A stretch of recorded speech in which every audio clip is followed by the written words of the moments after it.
شاید بهتر باشه قبل از اینکه به جنگ روسیه و اوکراین و پیامدهای منفی اون بپردازیم، یه نگاه کلی و خیلی مختصر به کشور اوکراین داشته باشیم. اوکراین کشوری در اروپای شرقی است. این کشور دومین کشور از نظر وسعت در اروپا بعد از روسیه است که در شرق و شمال شرقی با روسیه هم‌مرز است. همه ما میدونیم که جنگ میتونه چه پیامدهای منفی روی مردم یک کشور و فرهنگ اون داشته باشه. جنگ اوکراین بعد از بیخانمان کردن هزاران نفر و از بین بردن هزاران آرزو، قسمت تلخ و تاریک دیگه‌ای هم داره که شاید کمتر کسی به اون فکر کنه. در رتبه‌بندی سازمان جهانی گردشگری، اوکراین از نظر تعداد گردشگران جایگاه 8م رو به خودش اختصاص داده. عجایب هفتگانه اوکراین آثار تاریخی و فرهنگی هستند که طی یک نظرسنجی در تابستون سال 2007 مشخص شدند. عجایب هفتگانه‌ای که بیش از قرن‌ها قدمت و داستان دارند. از حدود 2500 سال پیش تا کنون که سالانه میلیون‌ها توریست از اونها دیدن می‌کنند که از جنگ جهانی اول و دوم هم جان سالم به در بردن، اما در صورت وقوع جنگ هسته‌ای با خاک یکسان میشه. تو این ویدیو ثروت هفتگانه رو معرفی خواهیم کرد تا به جنبه منفی دیگری از پیامدهای جنگ پی ببرید. شماره 1. پارک سوفیفسکی. پارک ملی سوفیفسکی در شهر عمان و استان چرکاسی در سال 1976 ساخته شد. این پارک زیبا توسط استانیسلاف بوتسکی، فرمانده نظامی لهستانی، برای همسرش سوفیا طراحی و ساخته شد و این پارک را با نام او نامگذاری کرد. سوفیا بانوی یونانی تبار بود که به خاطر زیبایی شهره مردم بود. با توجه به اطلاعاتی که وجود داره گفته میشه که سوفیا در طراحی بعضی از بخش‌ها دخالت داشته و از طرح‌های اساطیری یونانی بهره برده. این پارک یکی از معروف‌ترین پارک‌های خلق شده هنر در جهان است و بخش‌های خوشمنظره‌ای نظیر آبشارها، باغ سنگی و استخر رو شامل میشه. این باغ سالانه بیش از 500,000 بازدید کننده داره. شماره 2. صومعه پچرسکا لاورای کیف. پچرسکا لاورای کیف صومعه تاریخی مسیح ارتدوکس در شهر کیف است. این صومعه که در فهرست میراث تاریخی یونسکو قرار داره، یکی از قدیمی ترین و مهمترین صومعه ها در کشور اوکراین و شرق اروپا است. همچنین شامل آثار معماری باشکوه و بی‌نظیری است که هر فردی رو مجذوب خودش می‌کنه.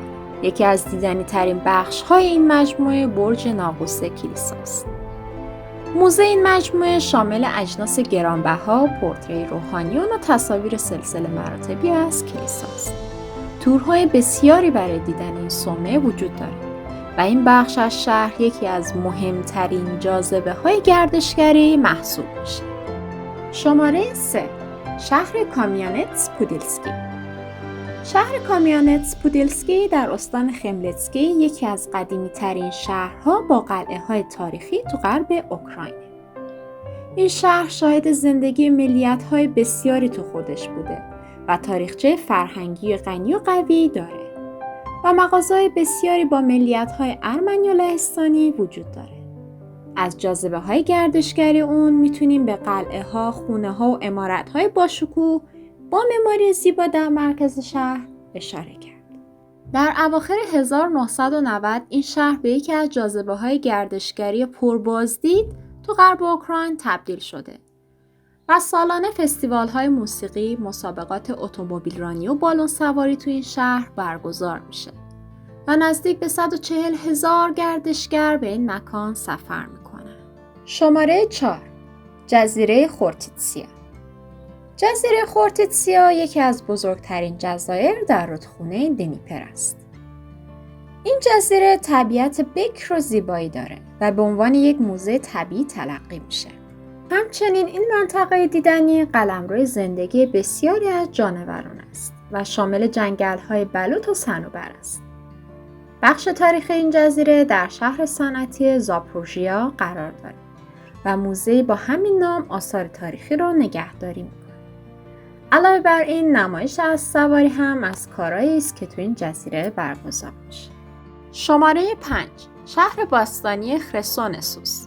خرسونسوس شهر باستانی در شبه جزیره کریمه اوکراین است که نزدیک به 2500 سال پیش تأسیس شده. این شبه جزیره در شمال دریای سیاه و در جنوب اوکراین واقع شده است و این شهر باستانی و باشکوه در شهر سواستوپول، شهری بندری و در جنوب غربی شبه جزیره کریمه قرار دارد و معنی این شهر به زبان یونانی شهری ارجمند و محترم است. البته این شهر به اسمهای مستعار دیگری همچون شهر پامپئی اوکراین و تروی روسیه نیز معروف است. ساختمان‌های به جا مانده نشون دهنده ترکیبی از فرهنگ و هنر یونانی، رومی و بیزانسی است.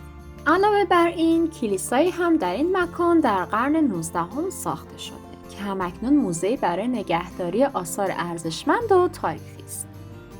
شماره 6. کلیسای جامع سنت سوفیا.